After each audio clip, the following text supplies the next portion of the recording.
alphabets. Oh, they are so easy. So there are 26 alphabets and we are going to talk about how to teach lowercase to students. Okay, so as you can see, I have done some kind of a color coding here.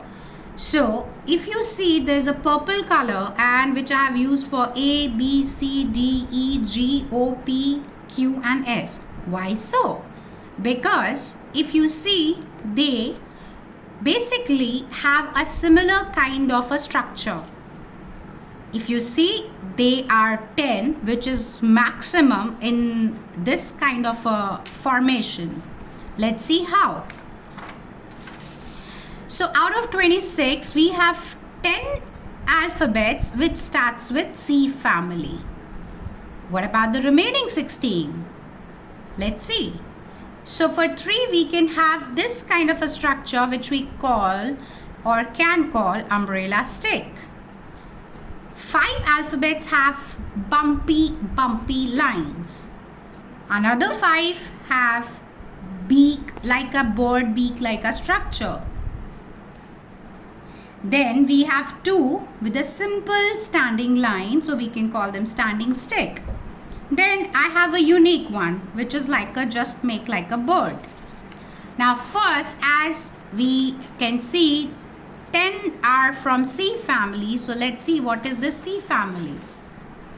So C family alphabets are like this: C, A, D, E, G, O, B, Q, P and S.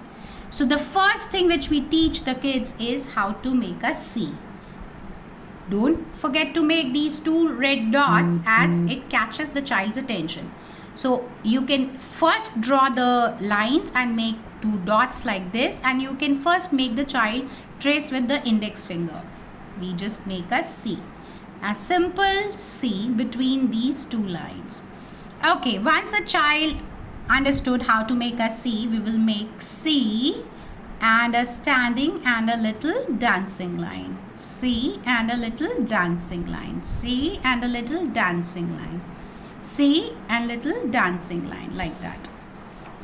Okay, again we'll make for D, for writing D, it's very easy. Again, these 2 red dots, we will make a C and a standing line. We'll make a C and a long standing line from the top, and keep repeating this while making the child practice this, because all these verbal instruction is really important, and if you want, you can ask the child to repeat the same, because it really helps to remember the steps. We'll make a C and a long standing line. Okay, for making the E, we will take this curve of C from here. We'll make a C and a sleeping line. We'll make a C and a sleeping line. We'll make a C and a sleeping line. Now coming to G is again very easy peasy. Yes, and this is important to teach, like to help the child to first learn how to make a umbrella stick, right? So then we'll make a C and an umbrella stick. We'll make a C and an umbrella stick. We'll make a C and umbrella stick. Quite easy. Okay, now this is easy. We'll make a C and a round circle. We'll make a C and a round circle. Now we are left with the last one, which is my favorite, Q. We'll make a C.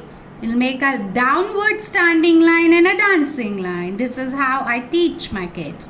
We'll make a C, we'll make a downwards line, long line and a dancing line. So with the C family, how many alphabets we have learned? 1, 2, 3, 4, 5, 6, 7. So we make a C, and a short dancing line. We make a C and a long standing line. We make a C and a sleeping line. We make a C and an umbrella stick. We make a C and take it round and it's O. We make a C, we make a standing line and a dancing line, and that's how we teach our first 7 alphabets. Now What about the other alphabets? Okay, here we go. So, first we teach the reverse C. This is reverse C. Again, don't forget to make these 2 dots. This gives confidence to the child and they understand that from where till where they have to draw the line.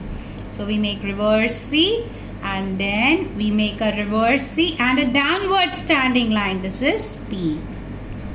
We make a reverse C and a downward standing line. We make a reverse C and a downward standing line. Like this. Okay. For making B, we make a reverse C and we make a long standing line from the top. For making B, reverse C and a long standing line from the top. Okay. So here 7 and 2, 9. So this is our last one, which is a combination of C and a reverse C. We make a C and a reverse C. We make a C and a reverse C. We make a C and a reverse C. That's our S. So with this reverse C, then we make a P, we make a B, and we make a S with the combination of both. And that's how it is easy.